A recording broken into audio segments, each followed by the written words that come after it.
રાજકોટ જિલ્લાના ઉપલેટા ખાતે દૂધ ઉત્પાદક મંડળી દ્વારા વિનામૂલ્યે રોપા વિતરણ કાર્યક્રમ યોજાતો. ઉપલેટા દૂધ ઉત્પાદક મંડળી હંમેશા માટે સેવાના કાર્યોમાં અગ્રેસર હોય છે, ત્યારે હાલ ચોમાસાની ઋતુ ચાલી રહી છે અને આ ઋતુમાં ઠેર ઠેર વૃક્ષ વાવવાની કામગીરી ચાલી રહી છે. ત્યારે દૂધ ઉત્પાદક મંડળી દ્વારા વાતાવરણમાં હવાની શુદ્ધ રાખવા અને વરસાદ લાવવા લોકો વધુમાં વધુ વૃક્ષોનું વાવેતર કરે એવા હેતુથી સરકારી નર્સરીમાંથી વૃક્ષો ખરીદી કરી મંડળીના ગ્રાહકો, ખેડૂતો, પશુપાલકો તેમજ જાહેર જનતામાં 3000 વૃક્ષોનું વિનામૂલ્યે વિતરણ કરવામાં આવ્યું હતું. આ કાર્યક્રમમાં દૂધ મંડળીના પ્રમુખ, મંત્રી સહિત પશુપાલકો, ખેડૂતો સહિતના લોકો બહોળી સંખ્યામાં હાજર રહ્યા હતા.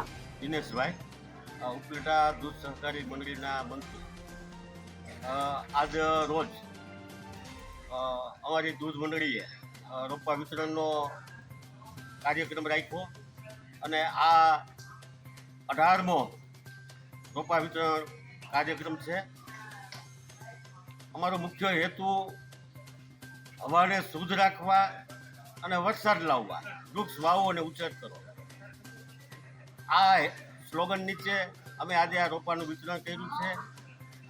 સરકારી નર્સરીઓમાંથી રોપા ખરીદીને અમે આજે વિનામૂલ્યે આ રોપાનું વિતરણ કરીએ છીએ અને 25 જાતના રોપાઓ, ફળ ફળાદી, મોટા છાયાના વૃક્ષો અને ફૂલઝાડ એવા અંદાજિત 3000 રોપાઓનું અમે આજે વિતરણ કર્યું છે. અને લોકોએ, ખેડૂતોએ, અમારે મંડળીના પશુપાલકોએ હોંશે હોંશે ભાગ લીધો છે અને પોતપોતાના ખેતરોમાં, પોતાના પ્લોટમાં, પોતાના ફળિયામાં આજે આ રોપાનું રોપ. સરફરાઝ કોડી સાથે CN24 ન્યૂઝ, ઉપલેટા. હવે જુઓ દેશ દુનિયાની તમામ ખબરો તમારી આંગળીના ટેરવે.